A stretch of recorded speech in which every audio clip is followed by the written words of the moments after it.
Hi guys, it's me again, and I'm here today to do my what I've been reading in May. And unfortunately this one is still a little late, but it's not as late as the other ones have been, so yay!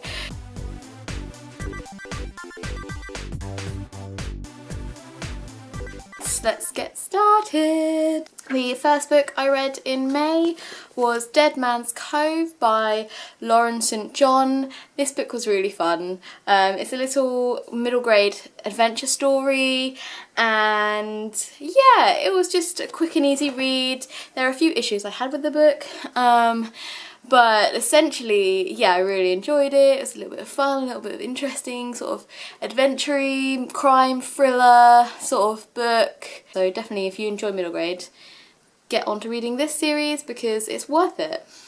Yay! The second book I read in May was The Dreams of God and Monsters by Laini Taylor, and oh my god, this book is amazing! It was so good. I loved it from start to finish. It took me a long time to get through it because it's a massive book, but it was so worth it. It's such an amazing book, and it was just a brilliant ending to the series.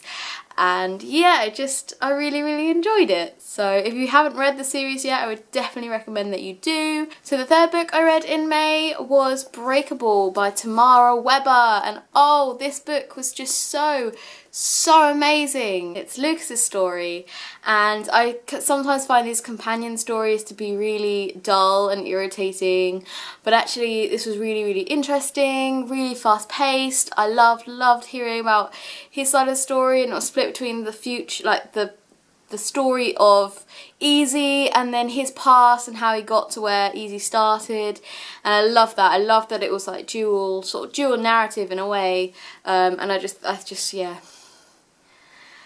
This book was just amazing. The fourth book I read in May was Stormbreaker by Anthony Horowitz. This is the first time that I read this book, even though people have been telling me to read it for years. And actually I was really glad I did because I really enjoyed it. And I'm looking forward to continuing that series. The fifth book I read in May was Between the Devil and the Deep Blue Sea by April Guinevere Chloke. I don't know, Takolke? I don't know. It wasn't my favourite book in the world. I think I gave it 2 stars. It was an okay read. But it wasn't what I was expecting. It felt too whiny and irritating and just too simplistic. I don't know. It wasn't right for me. It didn't gel well, which is unfortunate. The sixth book I read this month was a book called Bone Jack by Shannon Crow. There'll be a picture there for you so you can check that out. It was an okay read, probably about a 3-star for me, but it wasn't what I was expecting, and I thought there'd be more about the dad and the war, and it really wasn't. It was about sort of ancient mythical folklore and some magical stuff going on, and I don't know, it was interesting, but it wasn't the book that I wouldn't normally pick up, but I would be like, this is amazing. So unfortunately it had a bit of a disappointment flowing through it, but it was a decent read, and I think, you know, if that's the kind of book you enjoy, then it's a really good book, but it just wasn't for me. The seventh book I read this month was Don't Even Think About It by Sarah Manalski, and this book was amazing. It's such an easy read, contemporary with a bit of paranormal, I guess, but it was just really fun, very high school, very quick to read. I mean, there was a few bits where the characters were hard to sort of know, but once you did that, you know, it was just flickable, easy to get through, and yeah, just really fun, quick and light read that I really enjoyed. So yeah, definitely don't even think about it if you haven't read it. Do that. The eighth book I read in May is She Is Not Invisible by Marcus Sedgwick. It's my first Marcus Sedgwick book, and yes, I really did enjoy this book. There are a few things that I just didn't really get along with, but essentially, yes, I did enjoy this book. So if you're just looking for a nice, easy read that you're not going to look too much into, definitely check this one out. The ninth book I read in May was Amy and Roger's Epic Detour by Morgan Matson, and I love this book so much. It It was absolutely amazing. Just sped through it. Well, I say I sped through it. It did actually take me a few days. It's quite long, but it was so good. I just enjoyed every aspect of this book. Road trips, yes. Girl who had issues, yes. Guy who liked someone else, yes. Guy who was just cute, yes. Just yes. Yes. Everything about this book was amazing. Very, very, very much reminded me of Sarah Dessen books and just contemporary amazingness, and yeah, I just loved it. So yeah, it was awesome. Really glad I got a chance to read this one. Cannot wait to read more of hers in the future. So yeah, that's good. And the 10th book that I read in May is a bit of a different one. And that is, I read Lobsters by Tom Ellen and Lucy Iverson. But I say I read it, but I didn't really read it. I tried this at the beginning of the month, put it down. I couldn't deal with it.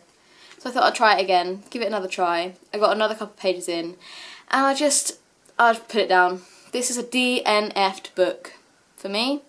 And I haven't DNF'd a book in a really long time, and I was really, really, really sad about this because there is no amount of explaining how excited I was for this book. Like, I just needed this book in my life, and I was so excited for it, and I was super excited. So then when I did finally get my hands on it, I was like crying with happiness, and I didn't like it. It was like so sad when I realised that this just wasn't for me. It felt too cringeworthy, so I just put it down, and I don't know that I'm going to pick it up again. I might do, maybe, but probably not, because I'm just so disappointed. So it's a shame, because it was supposed to be amazing and all my friends love it. So I don't understand what's wrong with me that I don't like it, but there were just a few slang words that were used in it that I just couldn't get my head around, and then on top of that, just the subject matter just wasn't right for me, which is just a bit unfortunate, but there we go. And the 11th book I read in May was The Geography of You and Me by Jennifer E. Smith, and this was just another contemporary that was just so adorable and lovely and light and fluffy, and I was just really glad when I got to the end of it, and I was just like, yay, what a lovely book in comparison to Lobsters. It was just like a breeze, and very much like Amy and Roger's Epic Detour. I didn't enjoy it as much, but it was still a light, fluffy contemporary. It was really sweet and lovely, and yeah, I just really enjoyed reading it, and looking forward to reading more of hers and seeing what I think about that. So those are all the books that I read in May. Yay! I've got a fairly busy June TBR coming up, but I'm hoping that I'll get some good books read during that month, and hopefully I will be on time for my wrap up next month, and that would be awesome. Other than that, I'm hoping to get back to doing some more videos more regularly, so I hope to see you again soon. Bye!